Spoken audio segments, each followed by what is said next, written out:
আজ আমরা এমন এক মহাযুদ্ধের দ্বারপ্রান্তে দাঁড়িয়ে আছি যা হয়তো মানব ইতিহাসের সবচাইতে ভয়ানক অধ্যায় হয়ে উঠতে চলেছে। মানবজাতি আজ সেই আগ্নেয়গিরির কিনারে দাঁড়িয়ে আছে যা ফুঁসে ওঠার অপেক্ষায়। একদিকে ইরান, যা মধ্যপ্রাচ্যের একমাত্র সত্যিকারের সামরিক দানব, এবং অন্যদিকে ইসরায়েল, টেকনোলজির চূড়ায় থাকা এক অত্যাধুনিক সামরিক শক্তি। আর তাই নির্দ্বিধায় বলা যায়, তাদের গর্জন যদি একবার শুরু হয় তাহলে পুরো বিশ্ব কেঁপে উঠবে। আর এই যুদ্ধ একবার শুরু হলে ফলাফল হবে ভয়াবহ, ধ্বংসাত্মক এবং রক্তাক্ত। এই মুহূর্তে প্রশ্ন একটাই, কোন দানব জেগে উঠবে? ইরান, যে তার বিশাল সামরিক শক্তি এবং ব্যালিস্টিক মিসাইল ক্ষমতা, সেই সাথে গোপন সামরিক ঘাঁটি নিয়ে প্রস্তুত, নাকি ইসরায়েল, যে প্রযুক্তি এবং পারমাণবিক শক্তির মিশ্রণে এক অপ্রতিরোধ্য দানবে পরিণত হয়েছে? আজ আমরা ঢুকে যাব সেই গোপন অন্ধকার সামরিক সব ঘাঁটির গভীরের এক ভয়ঙ্কর বাস্তবতায়, যেখানে কেবল শক্তির লড়াই না, লড়াই হবে অস্তিত্বের। এই যুদ্ধ শুধু মধ্যপ্রাচ্য না, বরং পুরো বিশ্বকে এক ধ্বংসাত্মক নরকে ঠেলে দিতে পারে।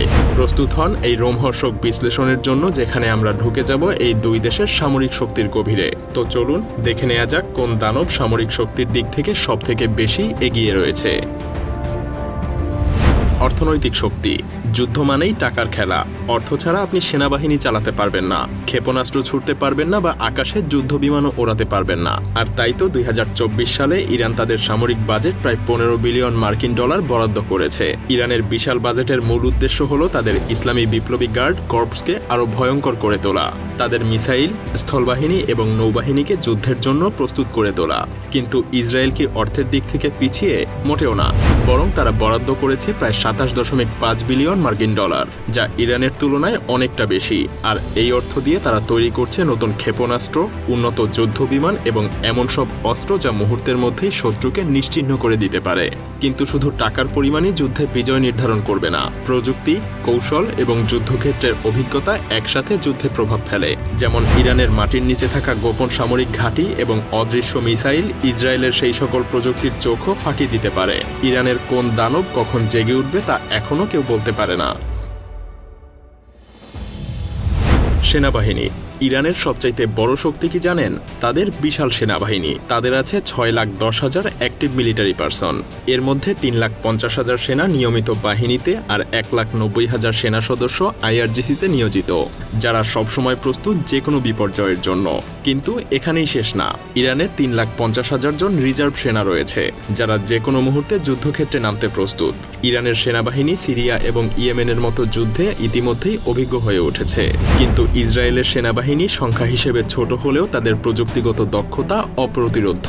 তাদের সক্রিয় সেনাবাহিনী 1,69,500 সদস্য নিয়ে গঠিত, কিন্তু রিজার্ভ বাহিনী 4,65,000, যা যে কোনো যুদ্ধের সময় দ্রুত মাঠে নামার জন্য প্রস্তুত। তাই বলাই যায় এখানে ইরানের সেনারা সংখ্যার দিক থেকে অনেকটা এগিয়েই আছে। স্থলবাহিনী। ইরানের স্থলবাহিনী হলো এক প্রাচীন দৈত্যের মতো, ভয়ঙ্কর এবং সংখ্যায় বিপুল। তাদের হাতে আছে 10,000 যুদ্ধ ট্যাঙ্ক, T-72 এবং কারার ট্যাঙ্কগুলো গর্জনকারী আগ্নেয়গিরির মতো যুদ্ধক্ষেত্রে ধ্বংস ছড়াতে পারে।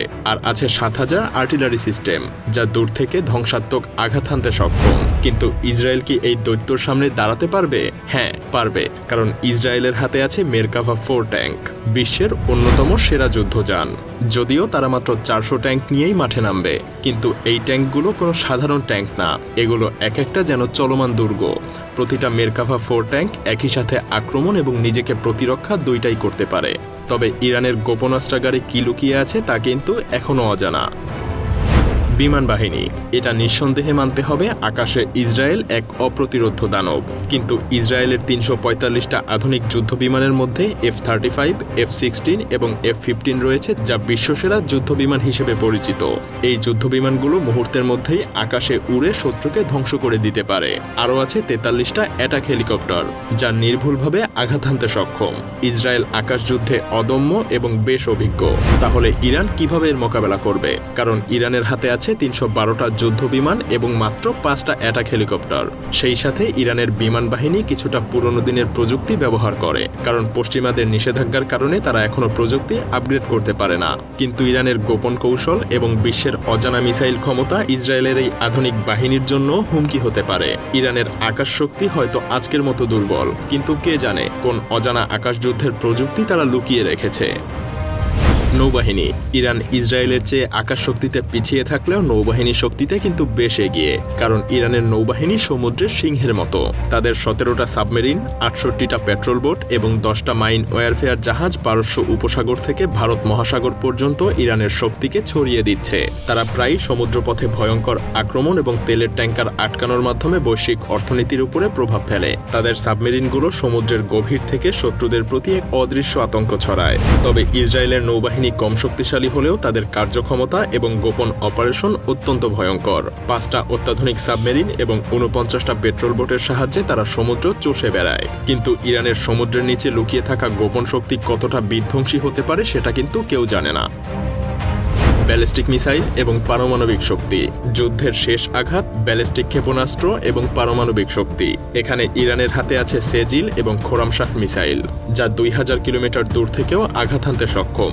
এছাড়াও ইরান সম্প্রতি ফাতাহ হাইপারসনিক মিসাইল তৈরি করেছে, যা বিশ্বের যে কোনো জায়গায় দ্রুত গতিতে আঘাত হানতে পারে। কিন্তু পারমাণবিক শক্তি কি ইরানের আছে? এর উত্তর দেয়া কঠিন, কারণ অনেকেই মনে করছেন ইরানের কাছে পারমাণবিক অস্ত্র থাকতে পারে, কিন্তু সেটা এখনো অজানা।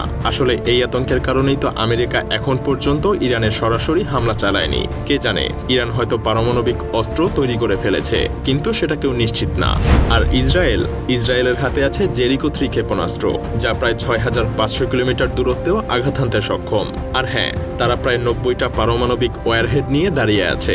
যদিও ইসরায়েল আজ পর্যন্ত তাদের পারমাণবিক শক্তির কথা নিজেরা প্রকাশ করেনি, তবে বেশিরভাগ বিশেষজ্ঞরাই অনুমান করে যে ইসরায়েলের হয়তো পারমাণবিক অস্ত্রও আছে। মজার ব্যাপার হলো, ইসরায়েল নিজেরা কখনো পরীক্ষা না করলেও পুরো বিশ্ববাসী মনে করে তাদের কাছে পারমাণবিক শক্তি আছে। যাই হোক, যদিও ধরে নেই পারমাণবিক শক্তির দিক থেকে ইসরায়েল আজ অপ্রতিরোধ্য শক্তি, তবে ইরানও মাটির গভীরের বাংকারে লুকিয়ে থাকা এক রহস্যময় দানব। তাদের প্রকৃত ক্ষমতা হয়তো আমরা এখনো জানি না। ইরানের ভেতরে এমন কিছু লুকিয়ে থাকতে পারে যা ইসরায়েলের চাইতেও হয়তো কয়েক গুণ বেশি ভয়ঙ্কর। হতে পারে সেটা পারমাণবিক অস্ত্র। তাহলে এই ভয়াবহ সংঘাতে আসলে কে জিতবে? ইরানের বিশাল সেনাবাহিনী, অজানা শক্তি, ব্যালিস্টিক মিসাইল এবং অনিশ্চিত পারমাণবিক অস্ত্র, নাকি ইসরায়েলের আধুনিক প্রযুক্তি, পারমাণবিক শক্তি এবং সামরিক দক্ষতা? আপনাদের এই প্রশ্নের উত্তর নিয়ে আমরা হাজির হব সামনের কোনো এপিসোডে। আজকের মতো ভালো থাকবেন। ধন্যবাদ।